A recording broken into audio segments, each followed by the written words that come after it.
On découvre plusieurs visages en fait de Thésée. Suivant le moment où l'on vient, c'est toujours différent, on vit des choses différentes. Ici, à cette époque, c'est assez calme, beaucoup de sérénité. Et les gens viennent chercher à cette époque de l'année. On m'avait dit que c'était une communauté accueillante, de vie, avec beaucoup de jeunes, beaucoup de rencontres aussi, un lieu de discussion. On pouvait parler d'autres langues avec des étrangers. Avant, les communautés, pour moi, c'était plutôt vieux, rétrograde surtout. Là, on voit qu'il y a pas mal de jeunes, on voit que la communauté s'adapte à la demande en fait, notamment avec les chants qu'on chante à l'église, dans les célébrations, ils sont nouveaux. C'est très gai, j'aime bien comme ça.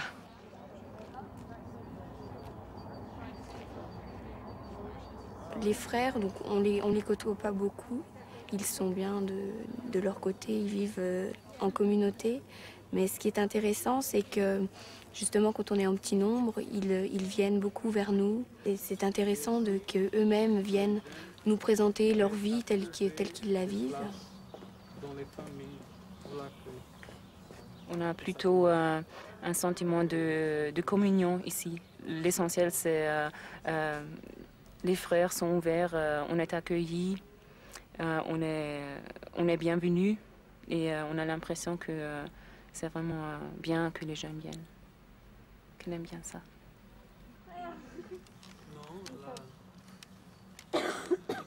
Moi, je crois que c'est dans des lieux comme Thésée qu'on est en train de construire l'Europe, qu'on est en train de construire l'Europe de la rencontre, l'Europe de la réconciliation, l'Europe de la confiance, l'Europe de la prière. En un mot, je dirais l'Europe de l'homme.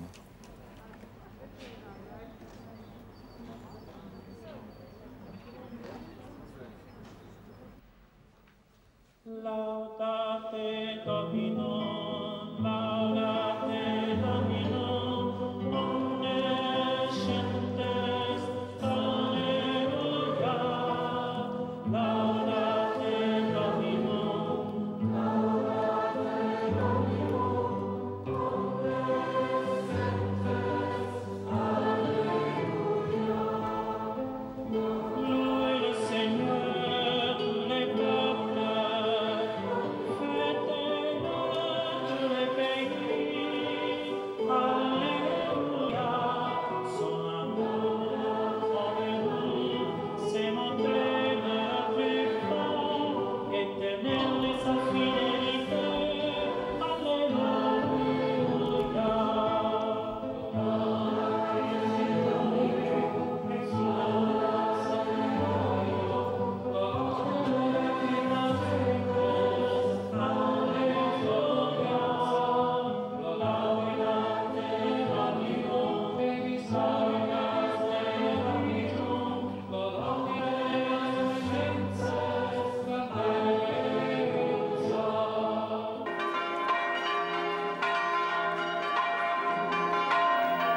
C'est dans les années 60 que les jeunes ont commencé à venir à Thésée. Pourquoi? Personne ne peut l'expliquer. Leur venue a non seulement bouleversé la vie, alors plus contemplative des frères de Thésée, mais elle les a surtout contraints à mettre en place d'importantes structures d'accueil. De mars jusqu'au mois de novembre, il est assez rare qu'il y ait une semaine avec moins de 1000 personnes. Et souvent, nous allons jusqu'à 5-6 000. Une grande semaine de l'été, il y a jusqu'à 6 000 personnes. Et ça doit faire entre 80 et 100 000 personnes par année qui passent une semaine ou au moins un week-end. Les jeunes sont venus, les frères ne s'y attendaient pas. Et puis ils ont dit, il faut accueillir. À un moment donné, ils ont dit, il faut accueillir, il faut prendre le risque d'ouvrir les portes. Nous ne sommes pas des spécialistes jeunes. Ce n'est pas notre rôle. Mais accueillir pour partager ce qui nous fait vivre nous-mêmes. La prière, la recherche de Dieu, la recherche comment vivre l'évangile aujourd'hui, comment ne pas baisser les bras face aux défis qui sont là dans l'humanité, mais être actif, utiliser les dons que Dieu nous a donnés pour, si possible, soulager un peu la souffrance humaine.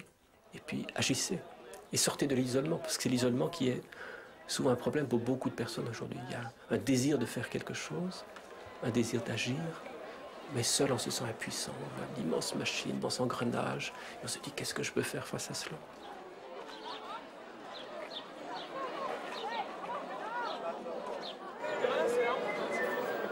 Pour répondre à une demande qui ne fléchit pas, la communauté de Thésée organise depuis bientôt 20 ans, comme ici à Paris, des rencontres européennes pour jeunes chrétiens de 18 à 25 ans.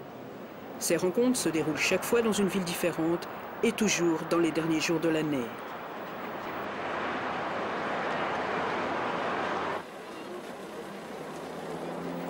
Malgré le froid et l'inconfort, ils sont régulièrement entre 80 et 100 000 jeunes à accourir de tous les coins d'Europe.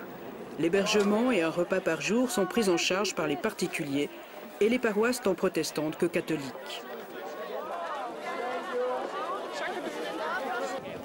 Ces rencontres se veulent un pèlerinage de confiance dans un monde de plus en plus inquiet. Mais elles sont aussi l'expression de l'idée forte de la communauté de Thésée, la réconciliation des chrétiens, de tous les chrétiens, tant à l'ouest qu'à l'est.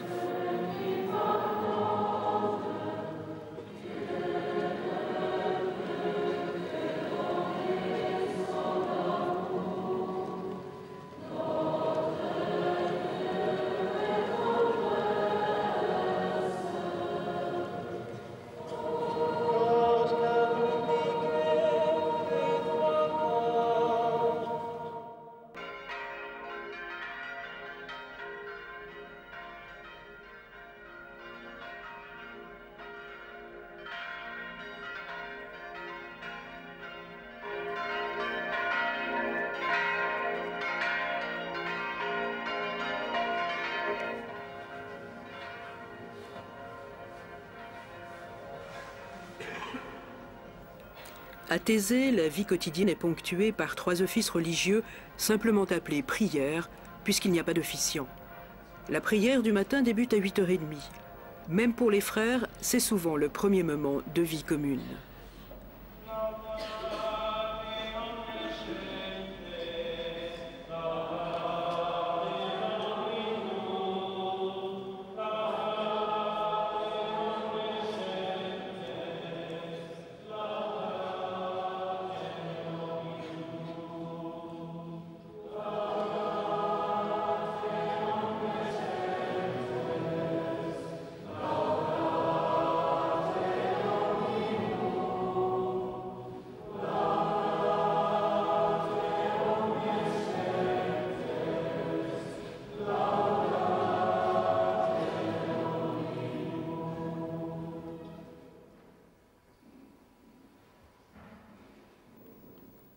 C'est au prieur, frère Roger, que la communauté de Thésée doit d'exister. Fils d'un pasteur suisse et d'une mère française, Roger Schütz vit une enfance partagée entre 7 grandes sœurs, une mère musicienne et un père fin connaisseur du Nouveau Testament. Mais sa plus forte influence vient d'une grand-mère maternelle qu'il a pourtant peu connue. Cette femme, ma grand-mère, avait, pendant la Première Guerre mondiale, reçu dans sa maison, sous le feu, ceux qui fuyaient, qui ne savaient plus où aller. Il y avait des femmes qui accouchaient, il y avait tout un monde là. Et puis, les officiers français lui ont dit, dernier train sur Paris, train de marchandises, on vous y met tous. Et arrivée à Paris, elle disait, et elle a beaucoup dit cela, ne plus voir ce que j'ai vu, ne plus vivre ce que j'ai vécu, la paix en Europe. Et pour cela, que ceux qui parlent d'un Dieu d'amour se réconcilient, soient des témoins, soient des ferments de réconciliation. C'est son idée. Et vous, vous avez marché dans cette idée? Alors, ma grand-mère n'était plus de ce monde quand la Deuxième Guerre mondiale éclate. Et je me dis, je vais y aller. Je vais continuer comme elle, trouver un lieu. Et puis, c'est Thésée. C'est comme ça que tout a commencé. Et souvent, on se disait, à quelques-uns, on peut beaucoup. En 1940, jeune pasteur de 25 ans, Roger Schütz quitte la Suisse. Il achète alors cette maison située en Bourgogne, dans le village à l'abandon de Thésée. Il y accueille des juifs fuyant la persécution nazie, puis à la fin de la guerre, des prisonniers allemands et une vingtaine d'orphelins. Entre-temps, quelques amis, suisses et protestants comme lui, l'ont rejoint. En 1949, la communauté de Thésée est fondée. Par autorisation spéciale, elle restaure l'église romane du village, abandonnée depuis la Révolution. En 1962, les frères de Thésée sont rejoints par les premiers catholiques. L'idée œcuménique d'une réconciliation des chrétiens prend véritablement forme.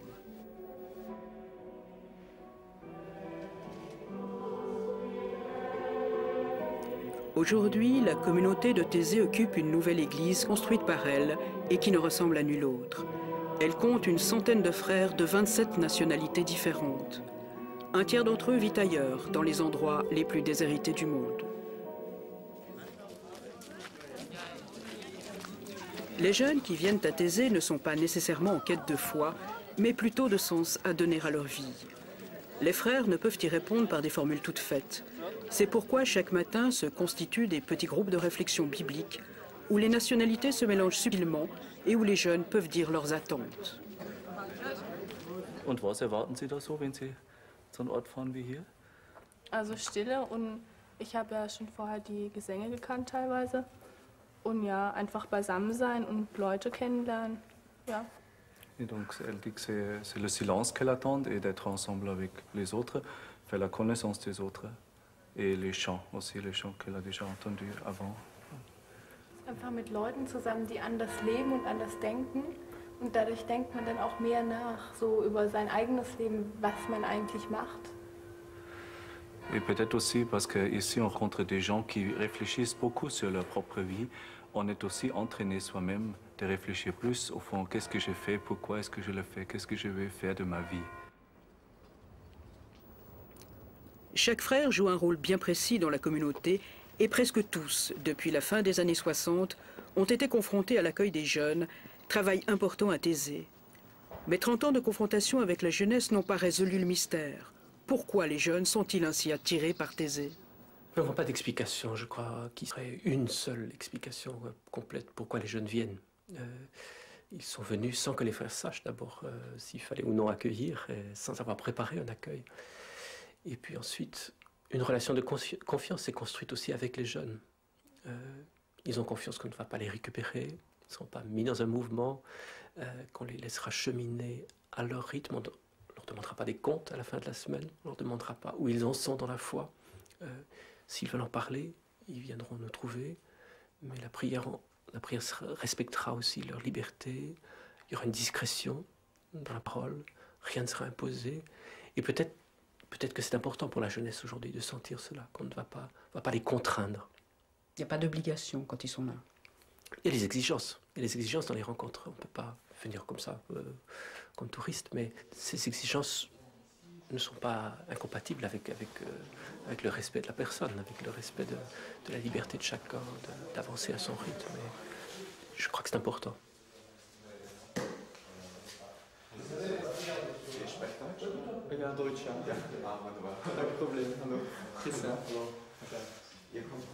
Est-ce que leur demande a changé durant ces 20 dernières années ou est-ce que finalement elle est toujours un peu la même?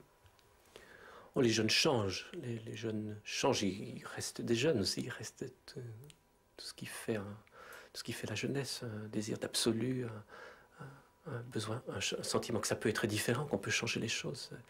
Mais c'est plus ou moins difficile à croire selon les époques. Notre époque lamine aussi beaucoup l'espoir.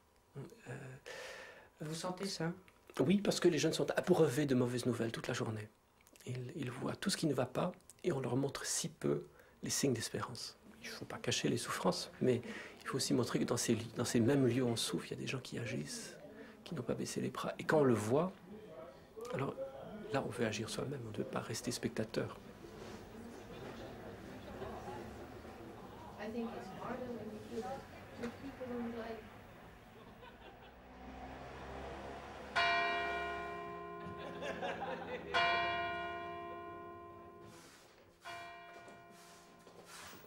En fin de matinée, à tour de rôle, les jeunes frères sont de corvée ménagère. Ailleurs, on les appellerait des novices. Ici, on dit simplement « jeunes frères ».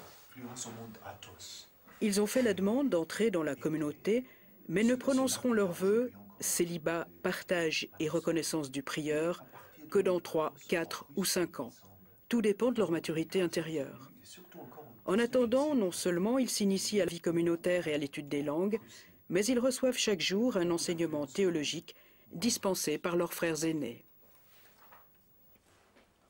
Le mot moine du grec monos ou monakos a peut-être deux significations. D'une part, simplement seul, c'est celui qui est seul et qui accepte d'être seul. mais d'autre part, il y a la signification de uni, de un. Et dans l'Église orthodoxe surtout, on interprète cela beaucoup dans le sens d'une existence unifiée. C'est celui qui cherche à unifier son existence, à vivre pour un seul but. À l'origine, il y avait cette grande figure de Antoine. Antoine qui vivait, je crois, à peu près 100 ans, et qui vivait la plupart de son existence toute seule en Égypte. Alors Antoine, il est à l'origine de tous ceux qui cherchent une vie seule, vraiment une vie d'érémite. Celui qui a commencé vraiment une vie commune était Pacôme, qui a écrit une première règle pour une vie commune, qui était traduite assez vite en latin. Donc il y avait ces deux courants de vie monastique, ceux qui vivaient seuls et ceux qui vivaient en communauté. De l'Égypte, ça s'est répandu au Sinaï, en Palestine, en Syrie, en Mésopotamie, puis en Occident et plus tard dans les peuples slaves.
Jésus, notre espérance, même si nous étions fragiles et démunis,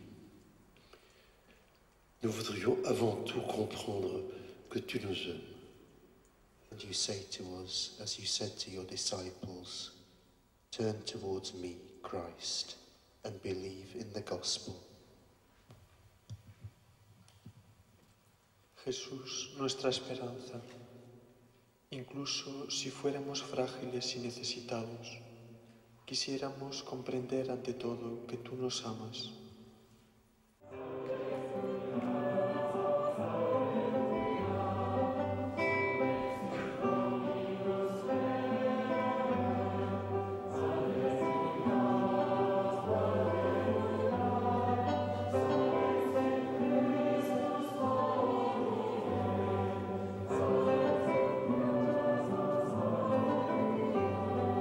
C'est difficile de décrire une journée.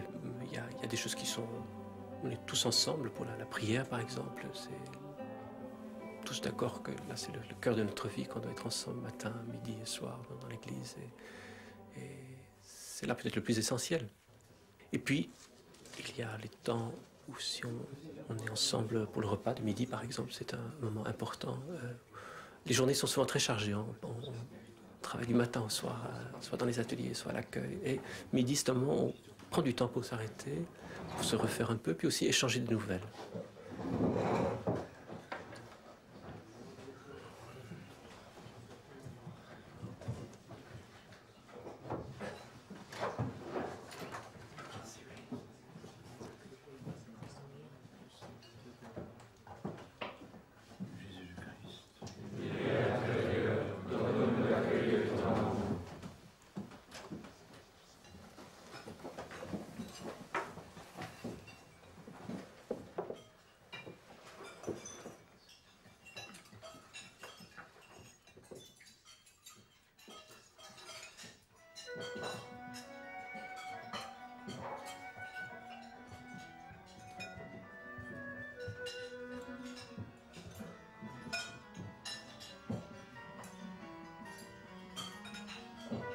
Quel est le ciment qu'il y a entre tous ces frères? Comment est-ce qu'on arrive à faire vivre une centaine d'hommes ensemble?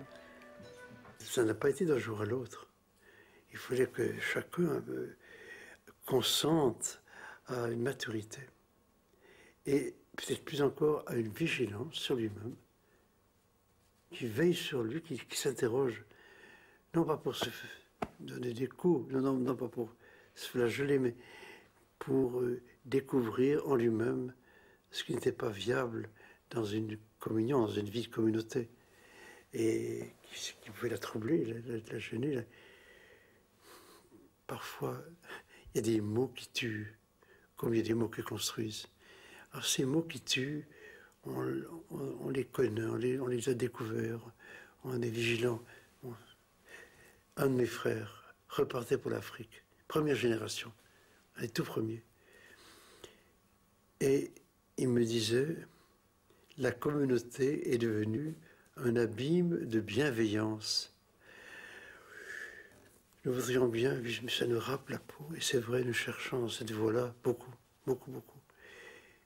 Puis ce n'est pas venu du tout d'une heure à l'autre. Il a fallu des expériences, des échanges entre nous. Nous interroger. Écouter ce qui se passe. Et dans des situations où l'individualisme peut reprendre.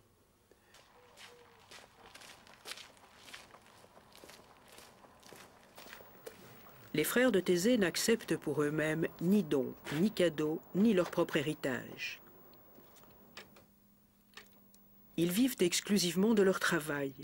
L'essentiel de leurs revenus repose ainsi sur un artisanat qui va de la peinture sur bois à la poterie, en passant par les émaux, l'enregistrement de disques ou l'édition de cartes postales. En fin d'année, si la communauté réalise un bénéfice, il est attribué à l'accueil des jeunes, à l'entretien de l'Église ou à toute communauté pauvre de par le monde. Les frères refusent tout capital financier.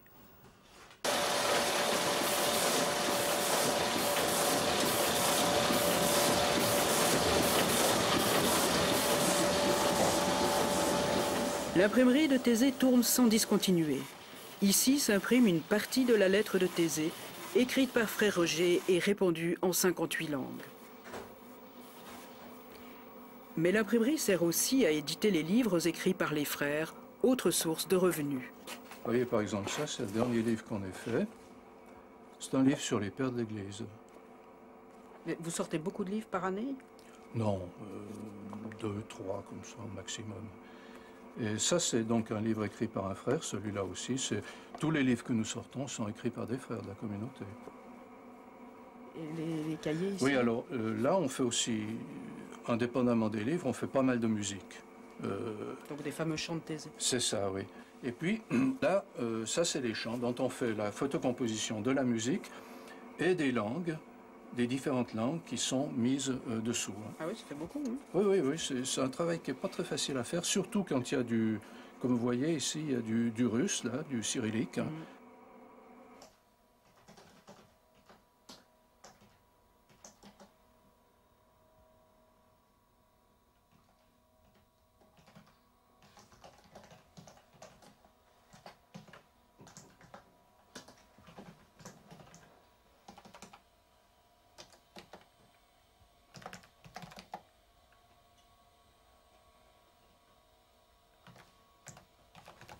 Je suis en train de traduire la lettre de Thésée, écrite par Frère Roger.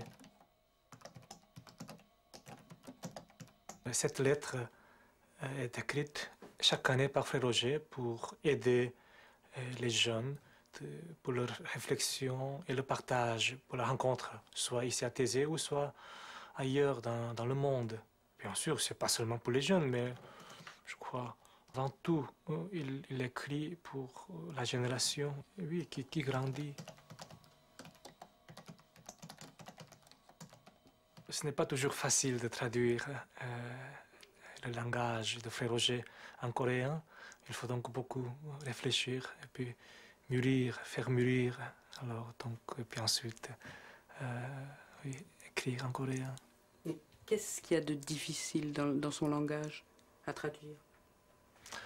Il y a quelques termes comme la communion qui est qui est, oui, un mot clé, mais il n'y a pas vraiment le mot équivalent, tout à fait équivalent en coréen, qui est accessible à tous.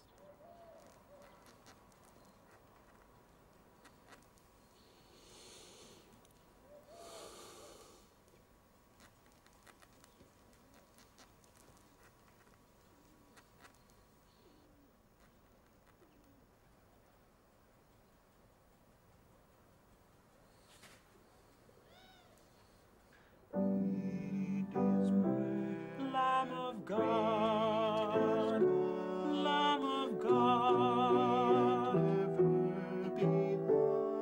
you take away the sin of the world. Oh, grant us your peace. La dernière fois, il descendrait sur un sol. Grant us your peace. Oui.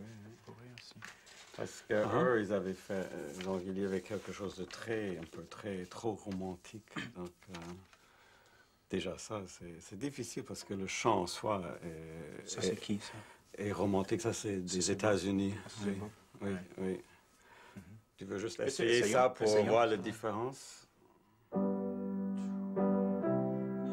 of God, Lamb of God, you take away the sin of the world. Have mercy. Dans le chant, quelque chose s'exprime de nous-mêmes, plus facilement que par un discours. Et en plus, maintenant, nous avons ces chants avec des phrases très brèves que tous peuvent chanter. On peut facilement apprendre ces chants, même si on ne parle pas la langue, mais on peut apprendre le chant et participer à cette prière. C'est un langage que nous avons tous en commun maintenant, même si nous venons de pays si divers. Mais nous pouvons être unis par ce chant. Ou un gospel, oui. Puisqu'on ne prend plus maintenant. Gospel-lycée. Le beau gospel-lycée. Oui.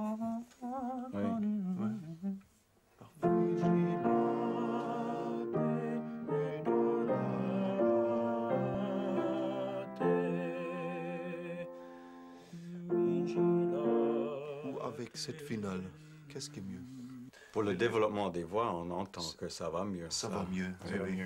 Et pour le lancement des solos aussi, c'est plus naturel. Là, c'est comme si chaque fois il faut recommencer, non? Fais encore une fois.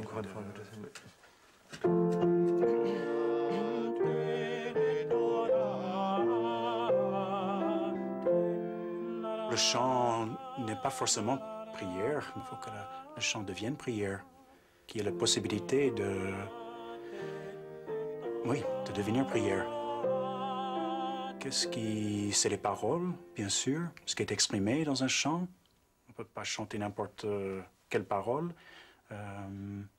Maintenant, il faut que ça aide à exprimer quelque chose qui vient de l'intérieur de la personne. C'est peut-être là où la beauté aide, parce que la beauté, c'est pas seulement à admirer, mais c'est quelque chose qui rejoint ce qui est le plus profond en nous et qui peut l'aider à s'exprimer, en quelque sorte. Et trouver un apaisement ou trouver que ce soit un chant très joyeux aussi. Il faut qu'on y entre avec tout ce qu'on est, comme un peu, avec un chant qui est plus méditatif. Il faut aussi que ça rejoigne quelque part.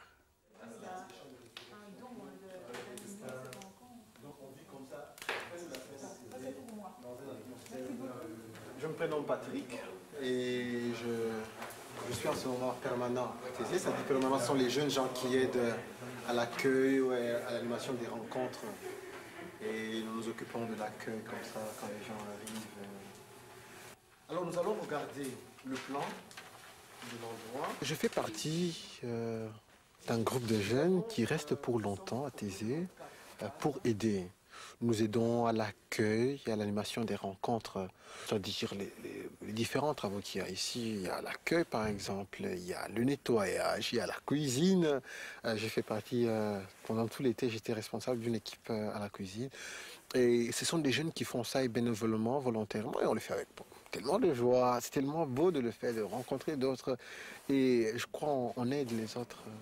Et vous faites un chemin spirituel ici aussi, vous ne faites pas que de la cuisine et de la Certainement, certainement, il y a un chemin spirituel qu'on fait. On découvre vraiment que la foi n'est pas comme ça quelque chose d'abstrait. Hein. C'est quelque chose qui se vit. À travers les Saintes Écritures, on nous dit montre-moi tes œuvres, je te dirai que c'est ta foi. Je crois que c'est un peu ça. Oui, je crois. En faisant tout ça, en faisant des choses concrètes, je crois que c'est une manière aussi de dire notre foi, de dire notre engagement.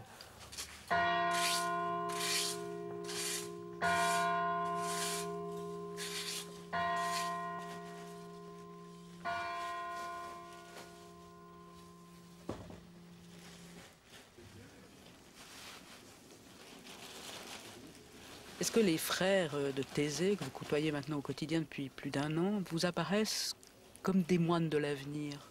Je pense que les frères, c'est un tout nouveau type d'homme qui s'engage, hein, qui croit en quelque chose. Et cela, c'est pratiquement le concret dont on parle. Hein.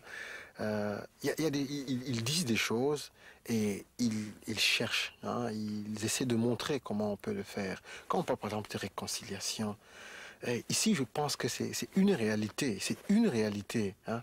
On ne parle pas de réconciliation, on n'écrit pas des livres sur la réconciliation, on n'explique pas des mots d'emploi, mais on parle de réconciliation, on essaie de le vivre au quotidien. Il y a des jeunes qui viennent de différents endroits, et on parle des problèmes, on essaie de partager, on essaie de regarder ça en face. Et ça, c'est vraiment très beau. Hein. Donc les frères, c'est pas certainement des moines d'avenir, mais ce sont des hommes qui, par leur rayonnement, hein, par ce qu'ils vivent, par ce qu'ils montrent, on comprend, hein, on n'a pas besoin d'explications.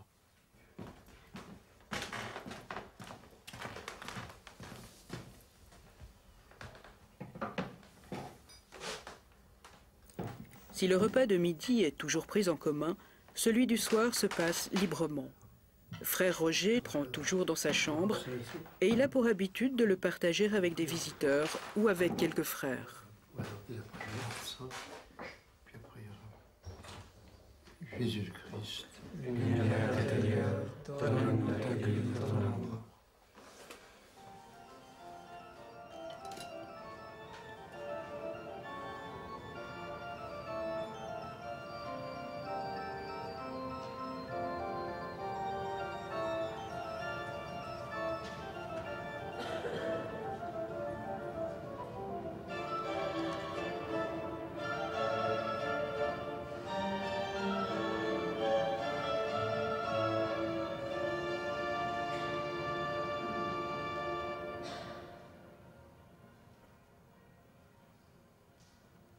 Qu'est-ce que des hommes comme vous, religieux, à la fin de ce siècle, ont à apporter aux autres? Oh, dans l'Église, vous voyez qu'on est tous tournés dans la même direction. Pour nous, c'est très important. Les frères, ils sont au milieu. Ceux qui sont ici avec nous sont autour. On est tous dans la même direction. On n'a pas quelque chose à apporter, je pense. En tout cas, on n'a pas l'impression. Mais on est au milieu, c'est-à-dire d'autres peuvent venir prier avec nous, prier autour. Peut-être notre vie donne l'occasion à d'autres de se retrouver, de se mettre comme ils se mettent dans l'Église. Ça donne cette occasion. Mais il faut trouver l'espérance. Il faut essayer de retrouver la confiance, la paix, tout ce qu'on recherche tous, les frères comme les jeunes, comme les autres qui viennent ici.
On voit que des jeunes ou des visiteurs qui viennent pour une première prière sont des fois surpris, des fois même un peu dérangés par le silence. La première fois, en tout cas dans la prière, ils se demandent au milieu de la prière, qu'est-ce que c'est temps de silence?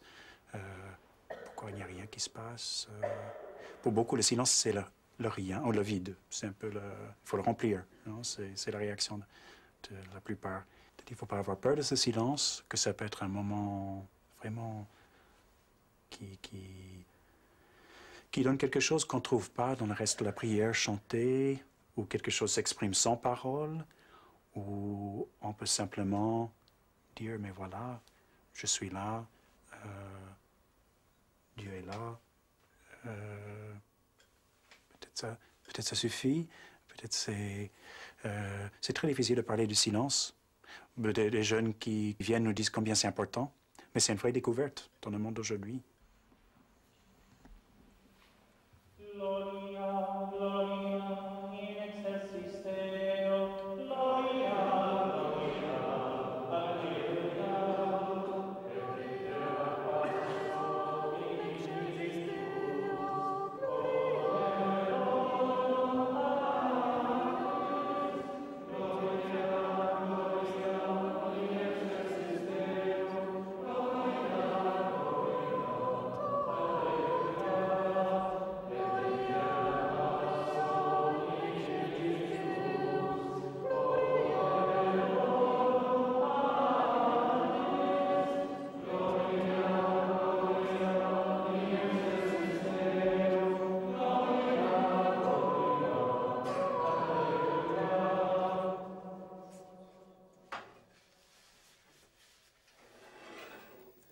Thésée, c'est comme une parabole de communion, quelque chose qui s'inscrit hors du temps et dans le temps.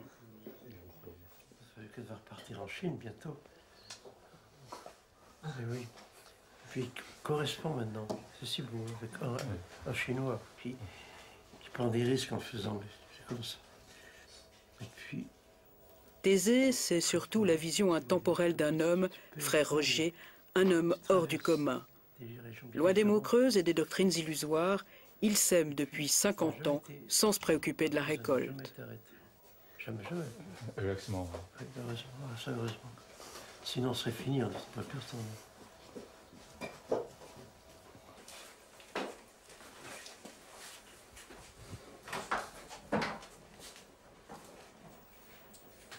À sa manière, c'est un chant pour le 3e millénaire qu'il a offert en partage à des millions de jeunes. Un chant d'authentique espérance et de vraie réconciliation. Un chant comme un hymne à la vie.